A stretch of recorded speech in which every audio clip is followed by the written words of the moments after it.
한 주 동안에도 세상 가운데 살다가 또 오늘 거룩하고 복된 날 주의 날에 또 주 앞에 나와 예배드릴 수 있도록 인도해 주시니 감사합니다. 아멘. 예배드리는 심령마다 주님이 만나 주시고 또 은혜 풀어 주시길 간절히 원합니다. 오늘도 거룩한 주일 우리 모두가 예배 성공하길 간절히 원합니다. 하나님 아버지, 예배드리는 모든 성도에게 하나님께서 만나 주시고 또 인도하여 주셔서 오늘도 주의 말씀으로 풍성히 받는 거룩한 복된 시간대로 인도하여 주시옵소서. 오늘도 주께서 함께 하실 간절히 원하고 예수 이름 받들어 감사하며 기도드렸습니다. 아멘. 하늘에 계신 우리 아버지여, 이름이 거룩히 여김을 받으시오며 나라의 마음이시며 뜻이 하늘에서 이룬 것 같이 땅에서도 이루어지리라. 오늘날 우리에게 영원한 양식을 주시고 우리가 우리에게 죄 지은 자를 사하여 준 것 같이 우리 죄를 사하여 주옵시고 우리를 시험에 들게 하지 마옵시고 다만 악에서 구하옵소서. 나라와 권세와 영광이 아버지께 영원히 있사옵나이다. 아멘.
되신 우리들의 하나님 아버지, 하나님 아버지께서 우리 애들을 불러 모아주시고 아버지 앞에 예배로 영광 돌릴 수 있도록 우리를 인도하신 하나님 아버지 감사합니다.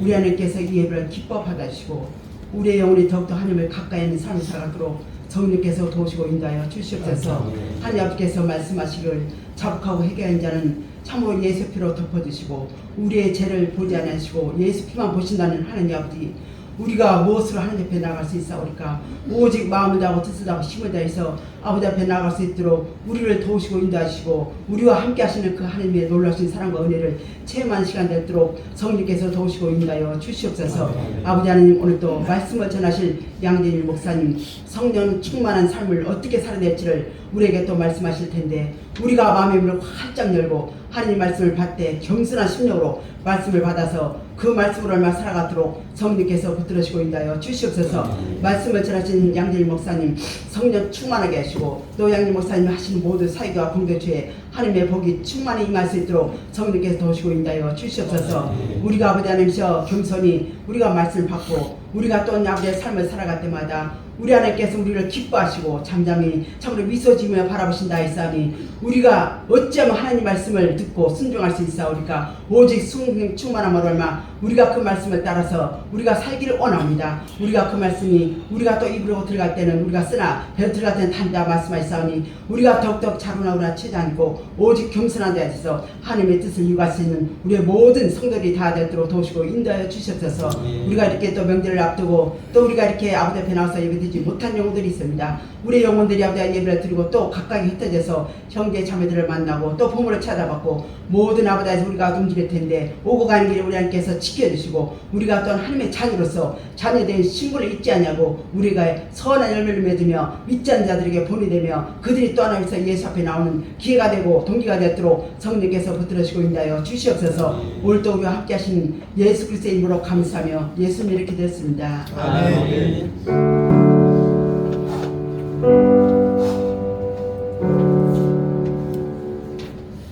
함께 말씀 보겠습니다. 오늘 사도행전 4장 23절부터 37절의 말씀입니다.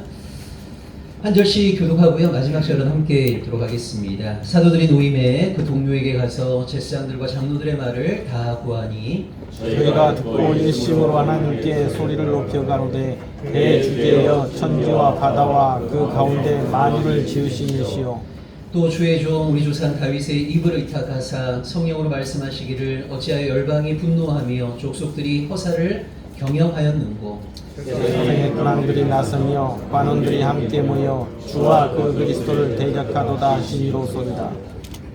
과연 헤롯과 본디오 빌라도는 이방인과 이스라엘 백성과 합동하여 하나님의 기름 비우신 거룩한 종 예수를 거스려 하나님의 권능과 뜻대로 이루려고 예정하신 그것을 행하려고 이 성에 모였나이다.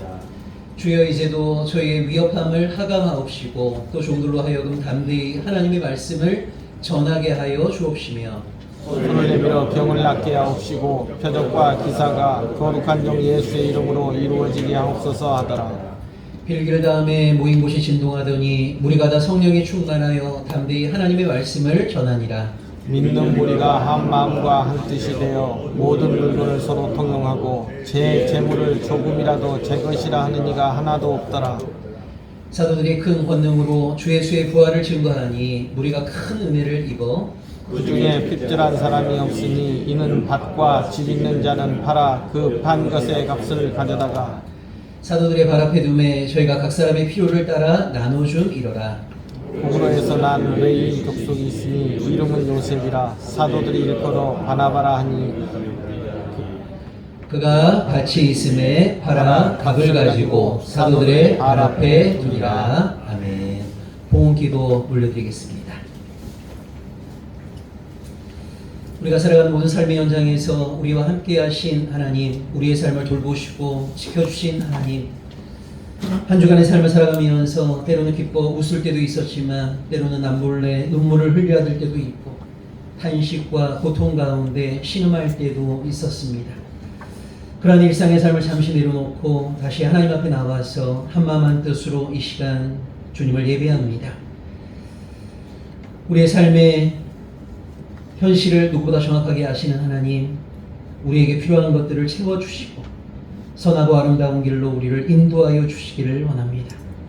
하나님 앞에 나와 예배드릴 때 빈손으로 나오지 아니하고 적은 예물을 하나님께 올려드린 성도들이 있습니다.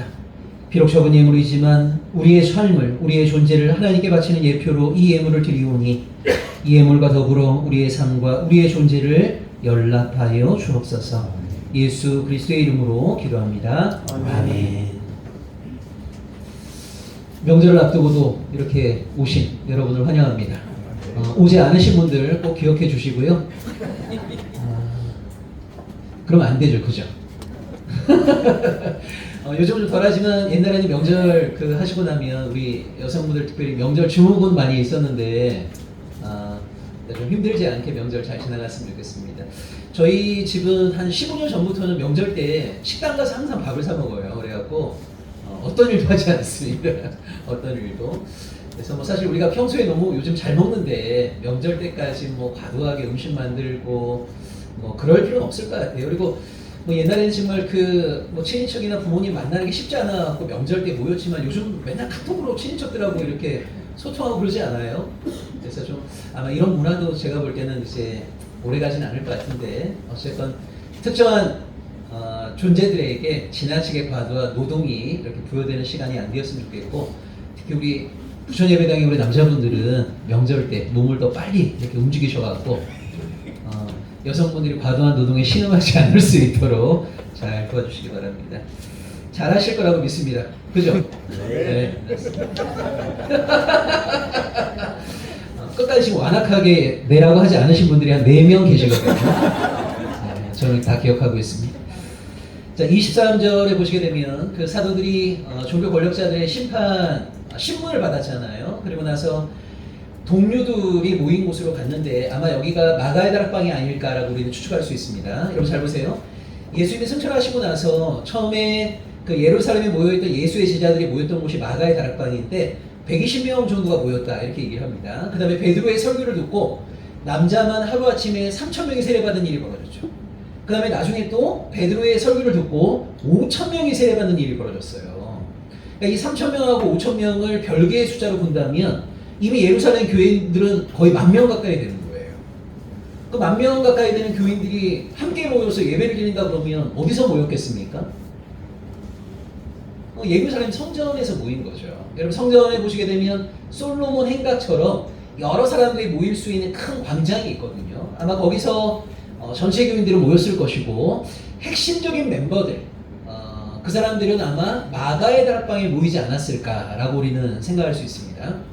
그래서 그 사도들이 신문을 받고 나서 이제 풀려나고 그 핵심적인 멤버들이 모여있는 마가의 다락방에 가서 동료들을 만나게 된 건데 여기가 바로 하나님께서 말씀하신 새로운 성전입니다. 여러분 이스라엘 백성들은요 하나님을 만나기 위해서 성전을 갔잖아요. 그 성전에 가야만이 하나님을 만날 수 있다고 생각했습니다. 근데 예수님이 제자들에게 뭐라고 말씀하셨죠? 마태복음 18장 20절에 보면 두세 사람이 내 이름으로 모인 그곳에 내가 함께하겠다. 그러니까 이제 예수님을 만나기 위해서 하나님을 만나기 위해서 우리가 어디를 가야 되는 게 아니죠. 어떤 사람들이 어떤 마음으로 모였느냐에 따라서 주의 이름으로 두세 사람이 모여있는 그곳에 주님이 함께 하시는 거예요. 그러니까 여기가 바로 새로운 성전인 거예요. 새로운 성전. 자, 26절입니다. 세상의 군왕들이 나서며 관원들이 함께 모여서 이 그리스도를 대적한다 라는 말이 나와요. 여러분 어떤 사람이 주님을 대적하는 사람이죠? 우리 옛날에 뭐 적그리스도 그러면은 캐톨릭의 교황 뭐 이런 식으로 한국교회가 많이 설명했는데 여러분 어떤 사람이 그리스도를 대적하는 사람입니까? 여러분이 보실 때 우리 부천예배당에서 가장 그리스도를 대적하는 사람이 누구인 것 같아요? 그러니까 우리가 생각할 때는 막 입을 열어갖고 뭐 하나님을 모욕한다던가 하나님을 무시한다던가 이런 사람들이 약간 그리스도를 대적하는 사람으로 보일지 모르는데 여러분 잘 이제 들으셔야 됩니다. 자, 하나님께서는요 이 땅을 창조하시고 나서 당신의 사람들을 세우셔갖고요 그 당신의 사람들이 하나님의 마음으로 하나님의 손과 발이 되어서 하나님이 원하시는 일을 대행하기를 원하세요.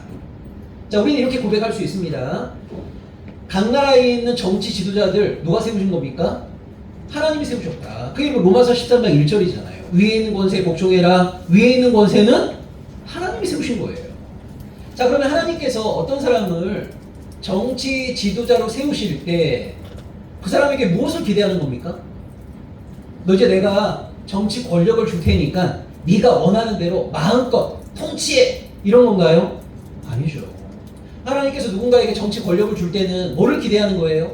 그 사람이 하나님의 마음으로 하나님의 손과 발이 되어서 자신의 통치를 받는 국민들을 평안하게 그들이 샬롬을 누릴 수 있도록, 그거 하나님을 대신해서 하라고 하나님께서 누군가에게 정치 권력을 주는 거란 말이에요. 자, 근데 그 사람이 하나님께서 기대하신 본래의 목적을 망각하고 하나님의 마음도 전혀 없고 하나님께 손과 발이 되지도 않고 자기가 갖고 있는 정치 권력을 가지고 사람을 억압하고 착취하고 지배하고 뇌물이나 받고 이러면 이 사람이 바로 하나님을 대적하는 거예요. 그러니까 하나님께서 누군가에게 어떤 선물을 주실 때는 하나님이 기대하시는 바가 있는 겁니다. 예를 들자면 우리 한국교회는 목사를 목회자라고 많이 얘기하거나 목자라고 얘기를 많이 하죠. 원래 뭐 목자는 어떤 사람이에요? 양이나 염소에게 맛있는 꿀을 먹이고 물도 먹이고 그 생명을 잘 돌보는 자가 목자잖아요.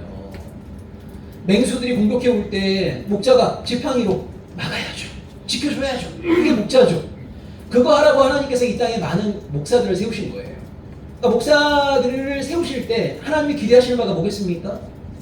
하나님의 마음으로 하나님의 손과 발이 되어서 교인들을 잘 돌보라고, 그들을 말씀의 꼴로 잘 먹이라고, 하나님이 원하시는 바가 무엇인가를 잘 인도하고 보여주라고 하나님께서 이 땅에 목사들을 세우신 거예요.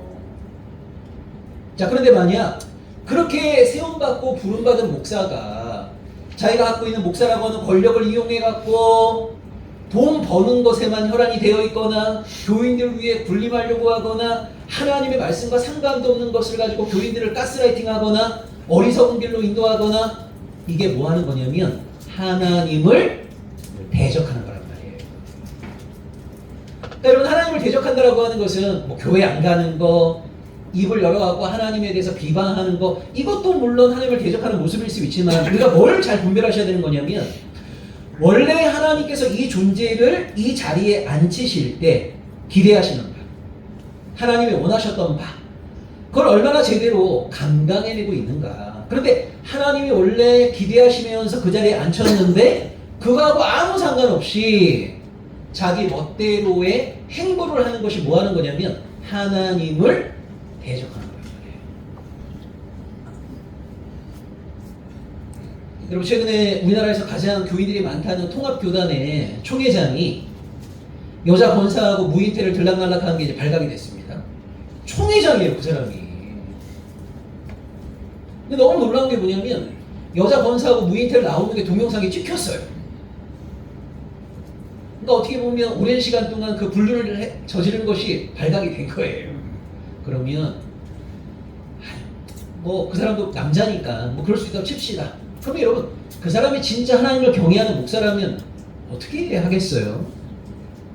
자신의 잘못에 대해 정직하게 인정하고 정말 목사직 좀 내려놓고 정말 하나님 앞에서 참여하는 삶을 살겠습니다, 이렇게 해도 정말 시원치 않은 판에, 아니 동영상까지 다 드러났는데요, 이 사람은 여전히 자기 억울하다고 그래요. 억울하다고 그래요. 그래서 교회에서 목사님 사임하시라고 이렇게 했어요. 근데 이 사람이 사임하는 걸 받아들이는 조건으로 10억을 달라고 했어요. 10억을 달라고 하면서 이 사람이 또 뭐라고 이제 제안을 했냐면 나한테 10억 주면 11조로 1억 바치겠다고 했어요. 그러니까 장로들이 교인들에게 그렇게 설득했어요. 아, 우리 목사님이 9억을 달라고 한다, 9억을. 왜냐면 10억 받아고 1억 바치니까 실제로도 이 사람이 9억 가져가는 거 아닙니까? 그리고 지난주 수요일날 수요일에 끝나고 나서요, 예배 참여한 교인들이 투표했어요. 그 목사에게 9억을 줄 것인가 말 것인가. 어떻게 됐을까요? 통과됐죠. 아니, 그런 이상한 목사 밑에 있는 교인들은 볼 필요 없어요, 여러분. 얼마나 분별력이 없으면 그런 목사 밑에서 수십 년 동안 목회를 받았겠습니까? 이런 목사가 여러분 바로 하나님을 대적하는 목사라는 거예요. 하나님께서 그 목사를 목사로 세우실 때 이런 모습 기대한 거 아니잖아요. 말씀 잘 연구하고 말씀 잘 가르치고 하나님의 마음으로 성도들 잘 돌보고 그거 하라고 목사 세운 거 아닙니까? 근데 교인들이 막 수천 명이 늘어나고 하면서 억대 연봉 받고 억대 판공비 쓰고 할 게 뭐가 있어요? 이부장한 권사하고 바람 피우고 그럼에도 불구하고 자기가 뭘 잘못했는지를 반성도 하지 아니에요. 당신들이 원하는 바대로 다 물러날 테니까 10억 주시오. 이렇게 뻔뻔한 사람이 어디 있어요?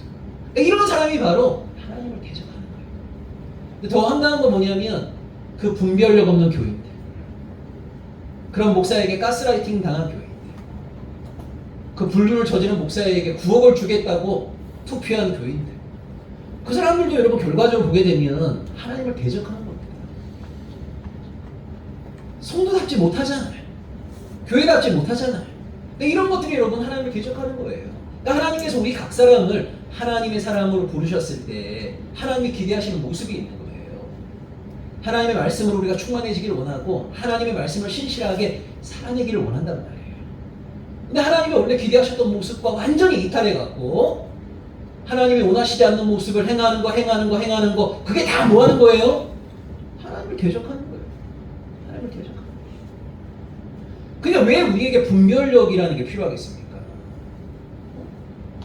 여러분 한마디로 얘기하자면 김기동이 저질렀던 그 온갖 잘못된 것들 김기동만의 문제가 아닌 거예요.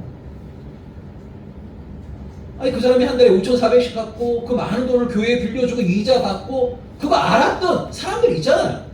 다 공범인 거죠, 공범.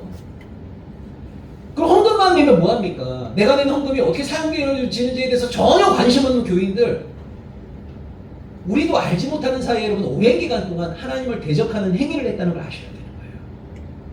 그래서 교회가 건강해지려면요 몇몇 사람들만 깨어있으면 안 됩니다. 모든 사람들이 하나님이 원래 기대하셨던 그 모습에서 내가 제대로 길을 걸어가고 있는지 아니면 이탈되어 있는 것은 아닌지 매 순간마다 자기 성찰을 해야죠. 여러분 그렇지 않게 되면요 자기도 모르는 사이에 하나님을 대적하는 자가 돼요. 29절입니다. 주여 이제도 저희의 위협함을 하감하옵시고. 여러분 보세요. 사탄은 악한 권력자들을 도구로 이용해갖고요 하나님의 백성들을 때로는 유혹하고 때로는 위협합니다. 이걸 여러분 기억하셔야 돼요. 우리가 하나님을 잘 믿으면요 모든 고난과 고통으로부터 우리가 면제되는 것 아닙니다. 여러분 예수 믿는다고 해서 병 걸리지 않습니까? 절대 그렇지 않아요. 그거는 말도 안 되는 주장이에요. 여러분 예수를 믿어도요 병에 걸릴 수 있습니다. 예수 믿어도 안 걸릴 수 있는 것이고 오늘날처럼 이렇게 환경이 안 좋은 가운데서는요 예수를 아무리 열심히 믿는다 하더라도 기관지도 안 좋아질 수 있는 것이고 교통사고도 당할 수 있는 것이고. 근데 더 중요한 것은 뭐냐면 불의한 세상은 정의로운 사람에게 절대 박수치지 않습니다. 여러분 세상이 불의해지면요 정의롭다는 이유만으로도 미움받는 거예요. 사람들이 거짓으로 충만해 있으면 진실을 말하고 진실의 편에 섰다는 이유만으로도 미움받는 거예요. 뭐를 잘못한 게 아니죠. 아니 정의롭게 살아가는데요. 진실을 붙잡고 있는데요. 근데도 미움받는 이유가 뭐냐면 내가 발딛고 있는 이 사회 전체가 불의로 충만하고 거짓으로 충만하고 자기밖에 모르는 이기적인 사람이 가득해 있으면요 사랑 충만한 사람이 미움받아요. 그걸 당연하게 받아들이셔야 되는 거예요. 오늘날 신앙인들이 자꾸만 놓치고 있는 것 가운데 하나가 뭐냐면 죄악으로 가득한 세상에서 하나님을 믿는다라고 하는 것은 좁은 문을 통과하는 겁니다. 협착한 길을 걸어가는 거예요. 여러분 예수 믿으면 만사형통 절대 아닙니다.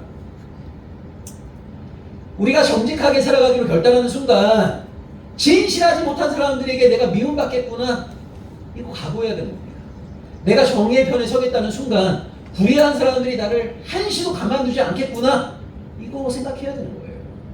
여러분 예수 믿는다라고 하는 것은 절대 아주 그 모든 게 평탄한 탄탄대로를 걸어가는 게 아니고요 언제 어디에서 뭐가 터질지 모르는 지뢰밭을 걸어가는 것 같은 그것이 사실은 여러분 신앙의 길이에요.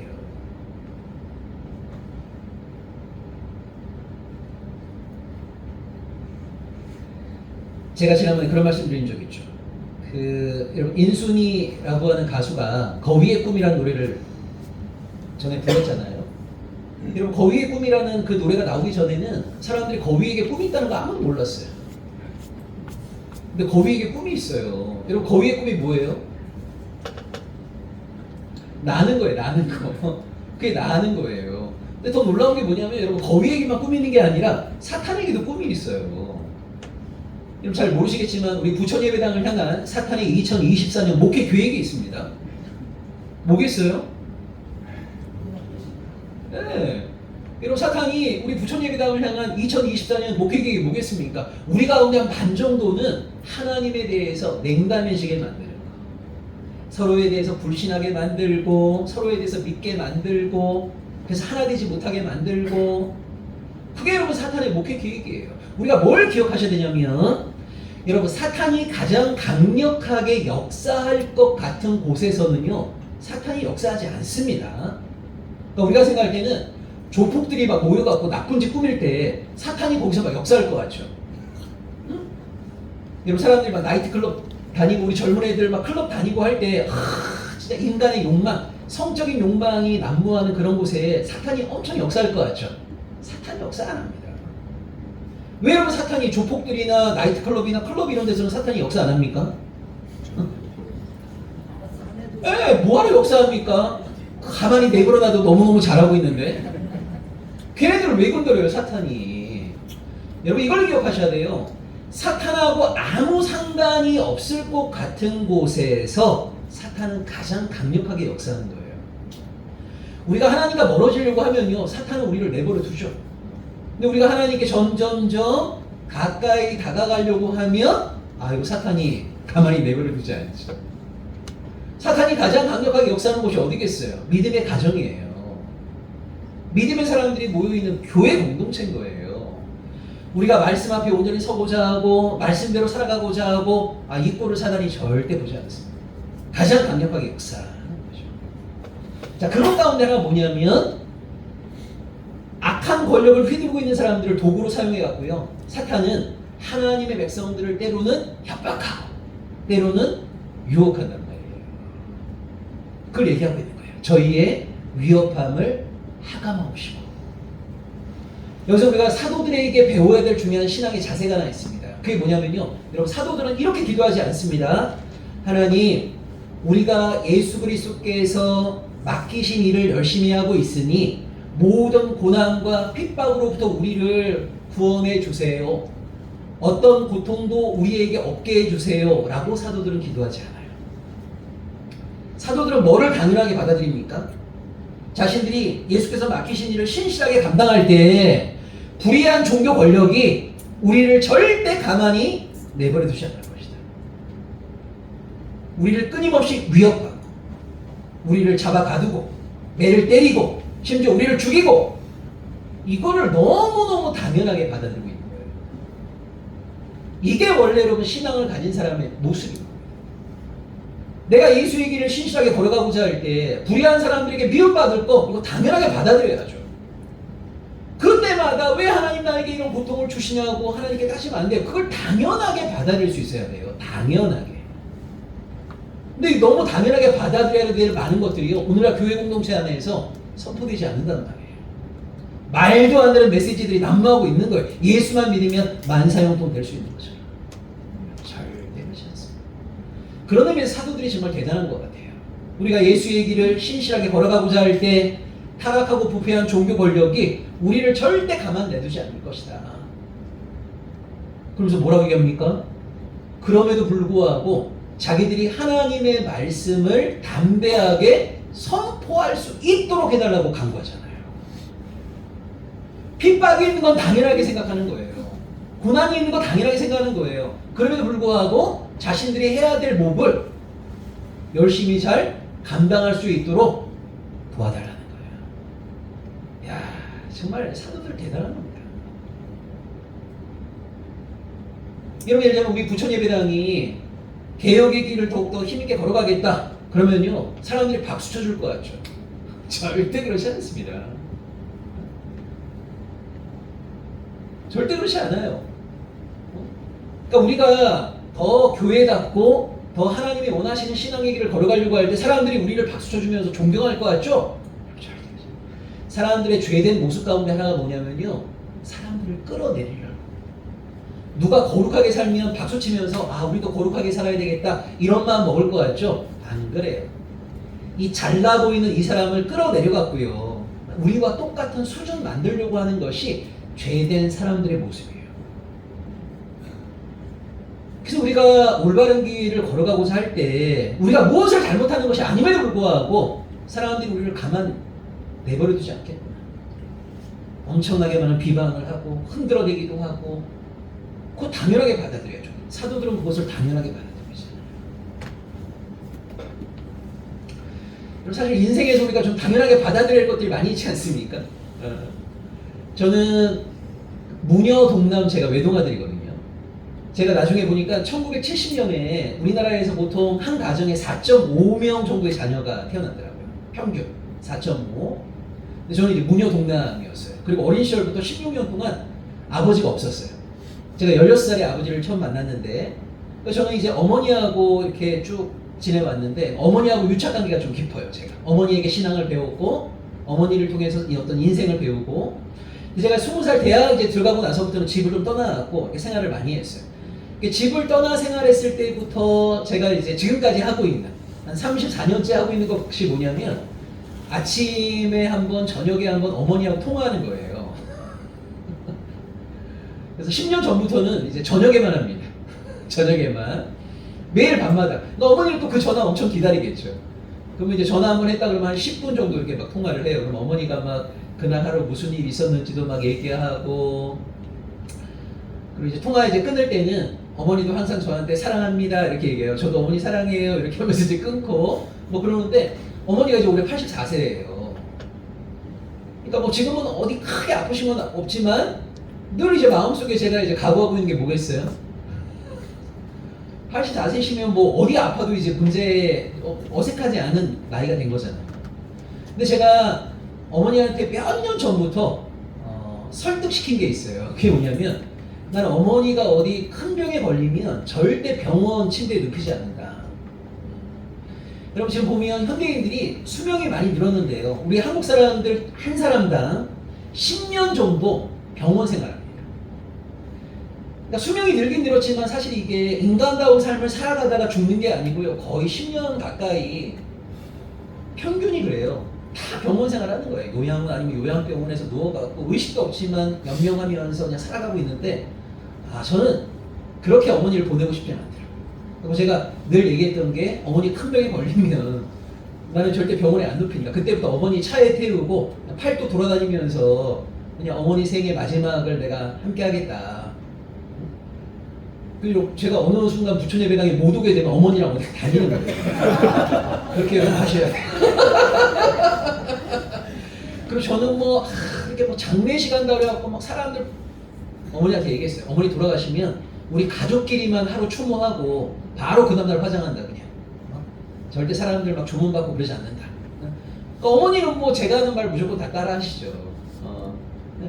그래서 뭐 지금은 그런 일은 없지만 어쨌건 한 5년, 10년, 20년 내에 일어날 일을 저는 각오하고 있어요.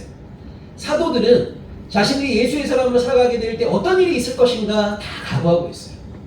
그런데 얼마나 결기가 있습니까?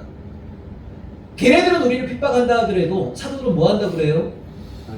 핍박하는 건 그 사람들 목이고 사도들은 뭐예요? 하나님의 말씀을 담대히 전하겠다는 거예요. 너무 대단하지 않아요? 너무 멋지다는 생각이 들어요. 그 사람들이 할 일은 그 사람들이 하고 그럼에도 불구하고 주눅들지 않고 쫄지 않고 우리가 감당해야 될 일을 하겠다는 거예요. 32절입니다. 믿는 우리가 한 마음과 한 뜻이 되어 모든 물건을 서로 통용하고 제 재물을 조금이라도 제 것이라 하는 이가 하나도 없더라. 여러분 예루살렘 교회는 한마디로 얘기하자면 한 마음 한 뜻 한 가족이 되었어요.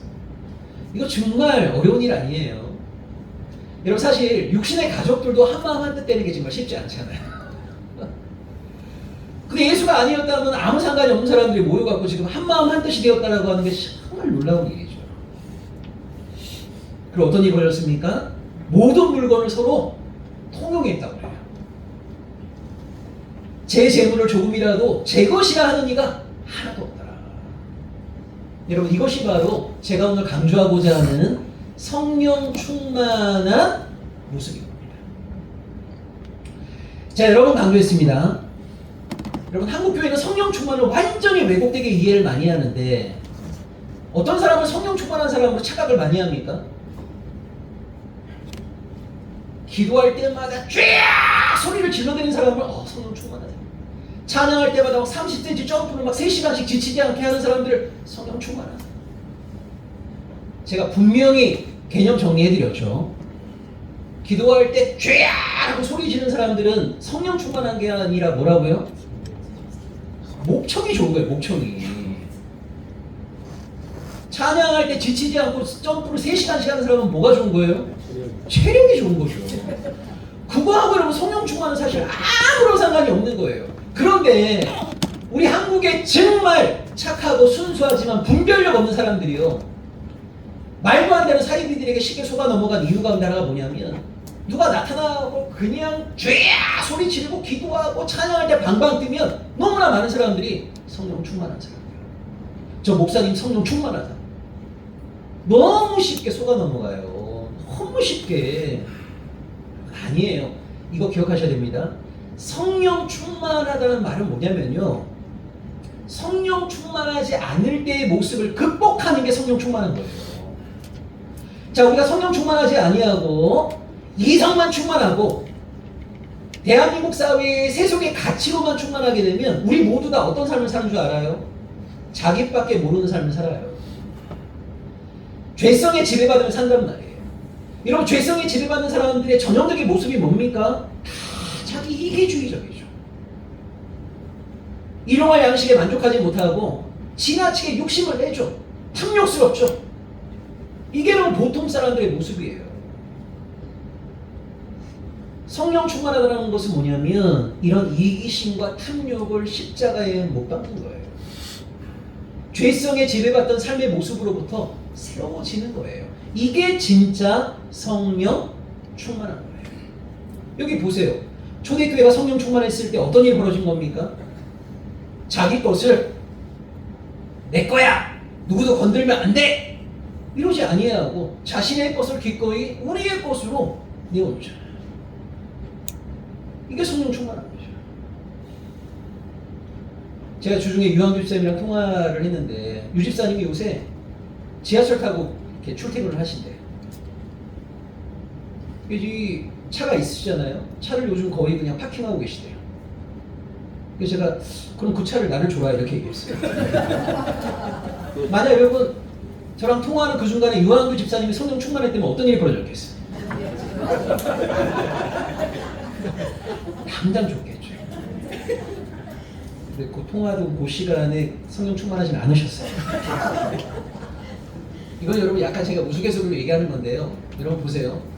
진짜 성령 충만하게 되면 우리 안에 가득한 자기 중심주의와 이기심, 지나친 욕망에 지배받는 삶으로부터 서서히 해방이 되는 거예요.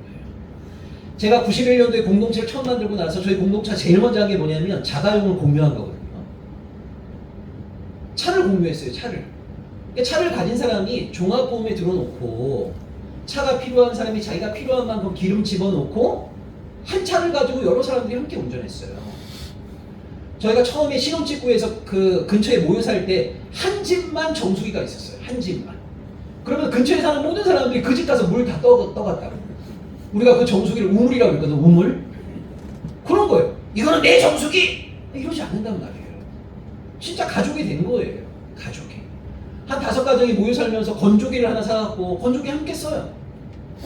이거 내 거! 이러지 않아요. 그러니까 우리가 진짜 성령 충만해지게 되면 자기밖에 모르는 죄된 모습으로부터 점점점 해방되어지는 거예요. 이게 진짜 성령 충만한 거예요. 이게.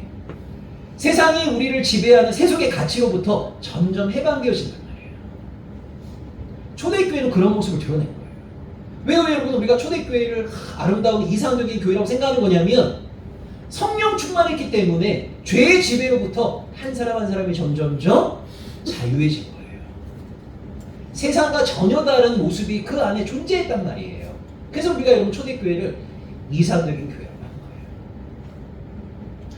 저랑 한 4, 5년 정도 성경 공부하시는 어떤 권사님이 계시는데 이분이 이제 얼마 전에 저한테 갑자기 문자로 자기 생일인데 오늘 목사님한테 좀 혼을 나고 싶다는 거예요. 자기를 좀 혼내달라는 거예요. 생일 선물로.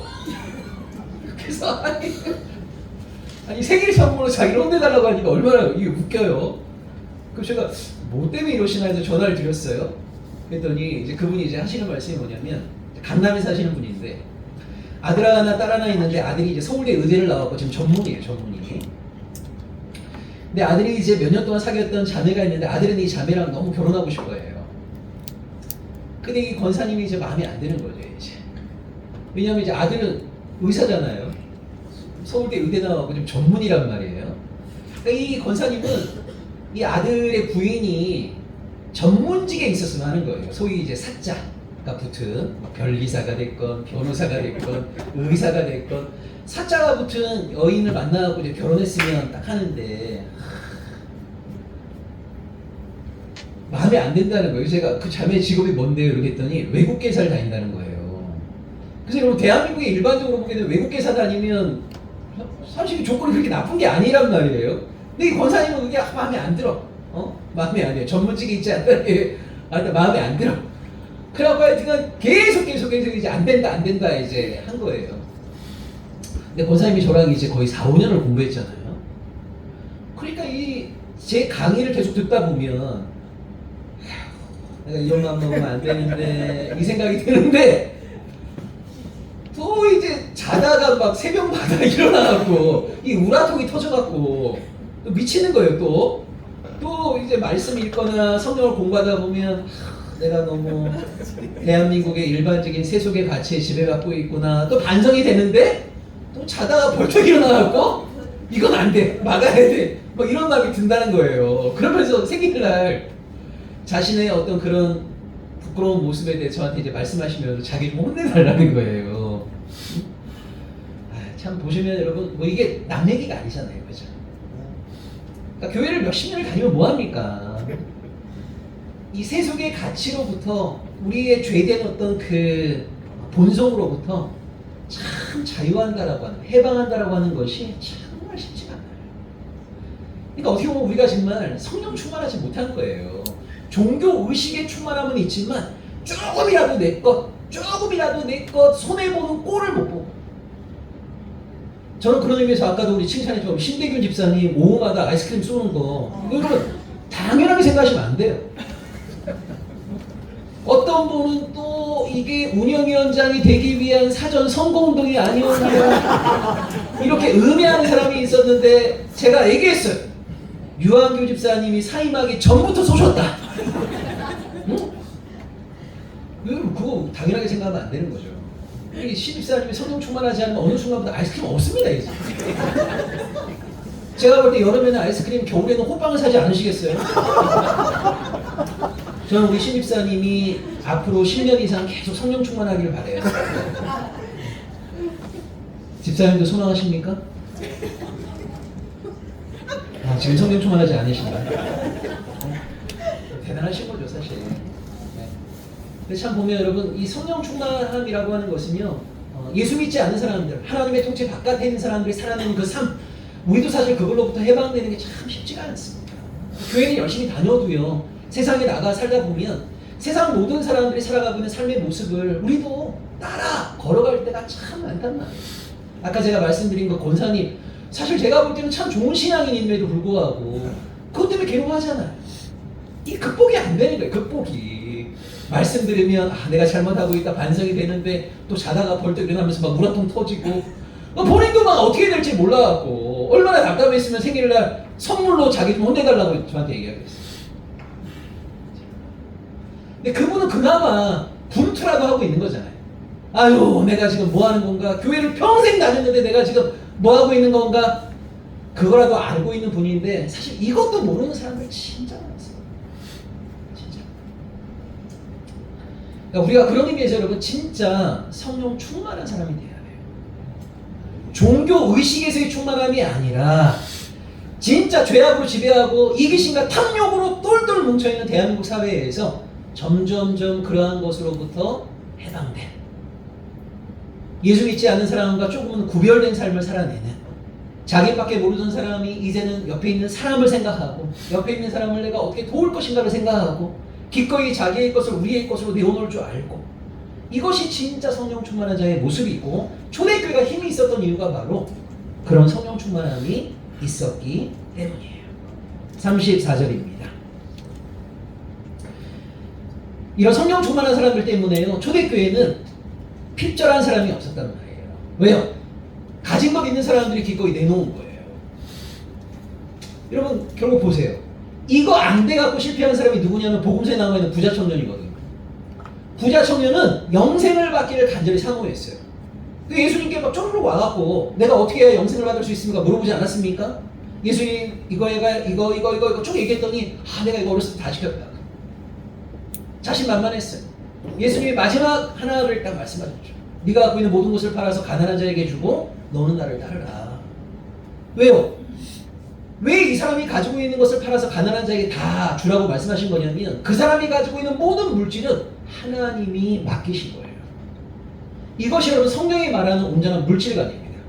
그러니까 우리 성경이 우리에게 가르쳐주는 올바른 물질관은 뭐냐면, 내가 소유하고 있는 모든 것은요 내 것 아니에요. 내가 소유하고 있는 모든 것은 하나님의 것이에요. 하나님이 나에게 맡기신 거예요. 내가 이것의 주인이 아니라 나는 뭐예요? 청지기인 거죠. 청지기. 하나님의 것을 맡고 있는 거예요. 그리고 하나님이 당신의 때에 당신이 원하시는 바 이것을 사용하시고자 할 때 기꺼이 하나님께 다시 내어드린다. 이것이 여러분 성경이 말하는 가장 올바른 물질관입니다. 나에게는 모든 것은 하나님의 것이고 나는 하나님의 것을 잠시 맡고 있는 청지기이고, 하나님이 당신의 뜻에 당신의 원하시는 바에 사용하시겠다고 할 때 기꺼이 이것을 다시 하나님께 내어드리는 것. 근데 부자 청년은 거기서 실패했거든요. 하나님의 것이 하나님이 원하시는 것에 사용하시겠다고 할 때 너무 아까운 거예요. 하나님께 다시 돌려드리기 싫었던 거예요. 부자 청년 실패했죠. 초대교회는 그것이 이루어졌단 말이에요. 부자 청년의 한계를 극복한 거예요. 극복. 여러분 가수 송창식 씨라고 아시죠? 그분은 여러분 1년에 막 저작권으로만 몇 억씩 들어오는 가수예요. 히트곡이 많으니까. 근데 그분이 굉장히 검소하게 살아요. 그래서 그분이 이제 뭐라고 얘기하냐면 이렇게 얘기해요. 내가 쓸 수 있는 것까지가 돈이고 내가 쓸 수 없는 것은 쓰레기라고 해요. 그러니까 저는 그분은 예수를 믿는지 안 믿는지 모르겠지만 굉장히 신앙적인 사고를 갖고 있는 거예요. 그러니까 내가 여러분 10억을 갖고 있다 뭐합니까? 내가 쓸 수 있는 건 5천만 원밖에 없다. 나머지 것은 늘 보관만 이렇게 하게 되면 이건 사실은 돈이 아니라 쓰레기인 거죠. 쓰레기. 내가 쓰는 것, 내가 제대로 사용하는 것, 하나님이 원하시는 바에 그것을 사용하는 것, 그럴 때만이 그것은 사실 돈이 되는 건데, 너무나 많은 사람들이 그냥 축적하려고 그러고 모아두려고 하고, 근데 내가 쓰지도 못하고. 근데 그거는 쓰레기라는 거예요. 쓰레기. 얼마나 대단한 인식이에요. 그러니까 저는 왜 신앙인들에게 이런 결기가 별로 없을까? 그렇게 오랫동안 저는 아까 제가 얘기했던 통합총회장 이런 사람들 보면 진짜 하나님 믿는다고 전혀 저는 생각하지 않아요. 그 사람이 진짜 하나님 믿는 사람이었다면 저는 불륜을 저지를 수는 있었다고 봐요. 사람은 실수할 수 있는 거니까. 그러면 진짜 하나님을 경외했다면 모든 거 다 내려놓고, 진짜 모든 거 목사님도 내려놓고 모든 거 내려놓고 평생 참여하는 마음으로 살아가는 거, 이게 진짜 하나님을 경외하는 사람의 모습 아니겠어요? 근데 왜 늘 그렇게 우리나라 대형교회 목사들은 그렇게 돈에 대한 욕심이 많습니까? 성령 충만하지 않기 때문에. 근데 초대교회는 기꺼이 그것을 극복했어요. 35절에 보시면 이 사람들이 판 것의 값을 가져다가 사도들의 발 앞에 두었어요. 사도들은 뭐 했습니까? 각 사람의 필요를 따라 나눠줬단 말이에요. 여러분 오늘날에는 우리가 헌금을 들어오실 때 여러분 헌금함에 넣지 않습니까? 아니면 계좌로 송금을 하지 않습니까? 초대교회는요 헌금을 어디에 한 거예요? 사도들의 발 앞에 있다는 말이에요. 사도들의 발 앞에. 근데 이거 전혀 문제가 안 됐던 이유가 사도들이 하나님을 경외하는 사람들이었거든요. 그러니까 사람들이 자기들의 발 앞에 두는 것에 인마이 포켓하지 않았어요. 사도들이. 정직한 거죠. 어떤 목사는 이걸 또 문자 그대로 교인들에게 가르치는 사람들이 있어요. 봐라, 성경에도 초대교인들이 어디에 헌금했냐? 사도들의 발 앞에 하지 않았냐? 앞으로 모든 헌금은 다 나에게 갖다 주라고. 그렇게 말하는 인간 절대 믿으시면 안 됩니다. 이게 가능했던 이유가 뭐예요? 사도들이 하나님을 경외했기 때문에 가능했던 거예요. 성령 충만했기 때문에 가능한 거죠. 그러면 성령 충만한 사람은 욕심꾸러기가 될 수 없어요. 자기밖에 모르는 이기적인 인간이 될 수 없는 거예요. 초대교회는 그 아름다운 모습이 있었습니다. 마지막으로 38, 39절입니다. 36, 37절입니다. 여러분 여기 바나바라는 사람이 나오는데 바나바 가로 열고 번역하면 권위자 이렇게 돼 있어요. 권위자. 여러분 권위자라는 말을 들으면 어떤 느낌이 드세요? 바나바는 권위자래요. 권위자 그러면 어떤 느낌이 드세요? 총리, 권세가 있는 그런. 예? 권세가 있는 그런. 권세가 있는, 네, 권세가 있는 사람. 좀 힘이 있고 위험이 있고 뭐 이런 느낌 좀 드시죠? 여기 권위자라는 번역은 좀 아쉬운 번역입니다. 이게 이제 위로의 아들이란 말이거든요. 위로의 아들, 위로의 아들, 위로의 아들이란 말인데 우리 개역 한글은 권위자라고 번역을 했더니 말씀하신 것처럼 뭔가 좀 권세가 있고 위험이 있고 이런 사람이라고 생각이 쉬운데 그게 아니고 바나바는 위로의 아들이에요. 위로의 아들. 여기 위로의 아들이란 말은 뭐냐면 제일 위로를 잘하는 사람이란 말이에요. 그러니까 여러분 바나바라는 사람이 가지고 있는 은사가 뭐냐면 지금 고통 가운데 있는 사람들, 신음하고 있는 사람들 너무 위로를 잘해주는 거예요.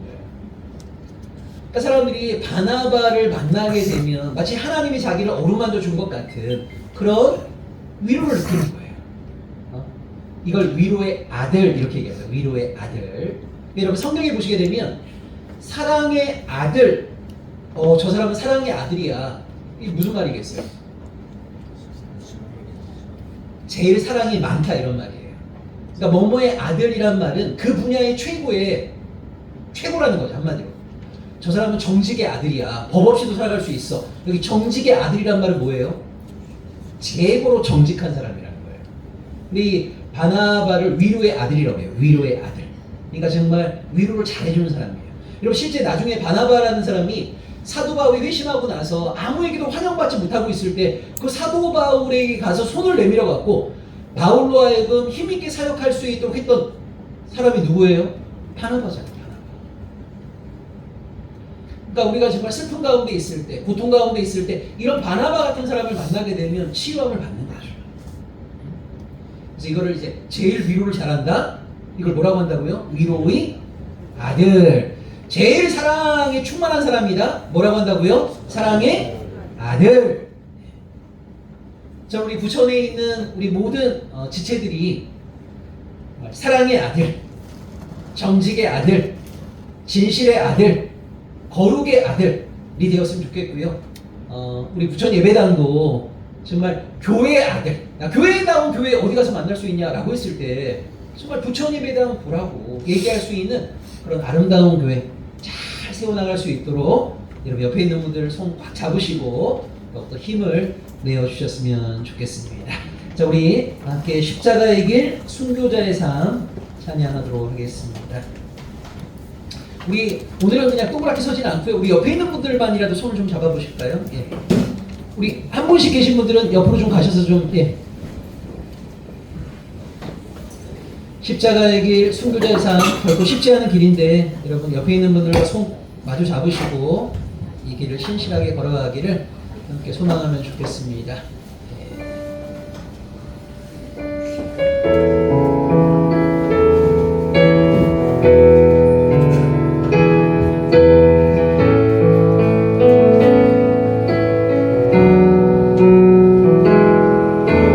내 마음에 주를 향한 사랑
정직의 아들, 진실의 아들, 사랑의 아들, 거룩의 아들로 살아가기를 소망하는 이 예배에 참여한 모든 지체들의 삶 위에 우리 주 예수 그리스도의 은혜와 하나님의 사랑하심과 성령님의 감화 감동 충만 역사하심이 늘 함께 하시기를 간절히 축원하옵나이다. 아멘.